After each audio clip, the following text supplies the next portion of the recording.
Smiling like a shark in a shrimp tank. Big fish, small pond in the shrimp tank. When it take a swim. It's called a shrimp drop. He got tanked. What?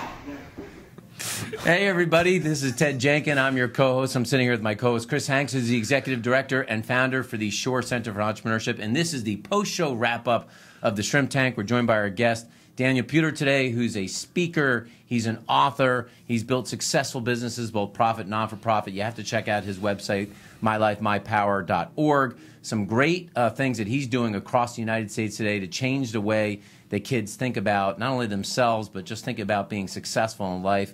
You've got to listen to the entire broadcast. Go to shrimptankpodcast.com, or you can download us on iTunes, where you'll be able to hear all of our shows, but especially Daniel's. So thanks so much for coming on the broadcast today. Yeah, thank you. So, Daniel, I thought it was really intriguing that you were talking about defining people by who they are versus what they do. So we're human beings, not human doings. And in our culture today, a lot of the focus has been on what we can do, what we can produce, whether a company or a relationship or a cell phone talking on it. We're doing, our text messages.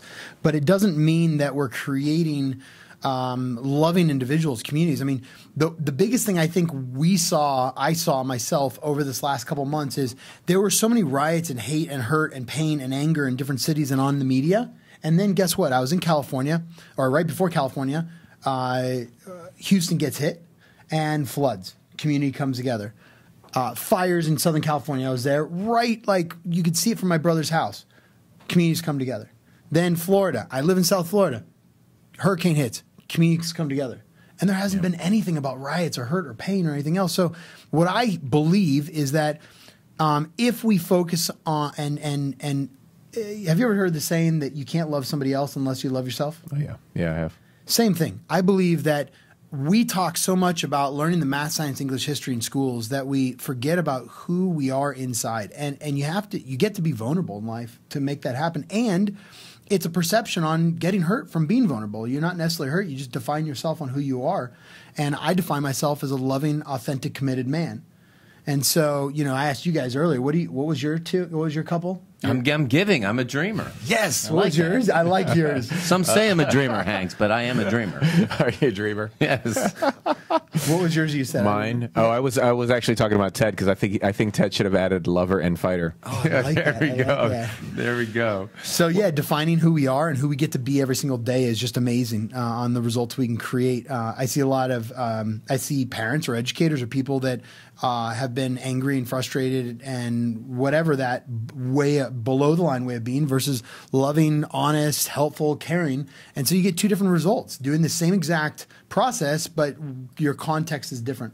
We were talking on the show today, and so many of these businesses and business owners that may be watching the show struggle with this idea of building culture in their organization. How can they apply some of the things that they learned from the curriculum that you created, this evidence-based curriculum, that could help them change the culture or reinvent the culture of their business if they're struggling? So I think the first part is the hiring process. And what I've found a lot of time is people hire based upon what's on your resume, what are your accolades, what are your awards, what are your colleges you went to, but they don't understand the person for who they really are. And I go back to the human being. There's one company right now I'm working with because they need X amount of employees, but they're not hiring right, and they spend $10 million a year that they should only be spending $1 to $2 million on training and hiring the right people. And so how do you create that process? And they don't know how to do it. And so they're focusing on getting people in and training them. And it's a mid-level position. It's not, but it's a lot of people. And so I look at the process of, number one is hiring the right people to create the culture that you want to create. And so how do you create that culture and what defines it? And really the upper level management and board of any company will define what they want to create.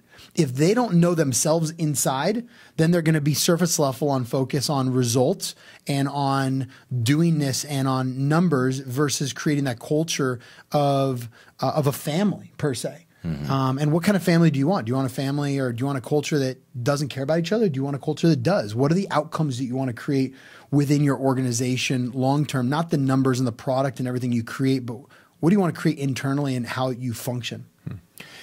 You described yourself as authentic, and then on the show as well, you talked about your biggest failure. Can you elaborate on that a little bit? Yeah, so and I'll say one other thing on here that I didn't say on the radio show. I personally don't believe in failure. I believe you either get challenged and you're successful. And you're successful because you learn, if you learn. So I know how to learn now. I can run into any roadblock, and if I don't know what to learn from the situation, I go to one of my mentors, or 5 of them or 10 of them, and I call them all up and I go, I have no clue why this is happening or what I do, but how do I get through this? But it was building my team. My biggest challenge and my biggest success both have been in finding the right team members, because you can't do, if you think you can live in America or this world by yourself, you're going to get your ass kicked. Yep. You can't get up in the morning without living. We have water, we have electricity, we have internet, we have roads, we have cars. You cannot live in this world with, I mean, go to some crazy,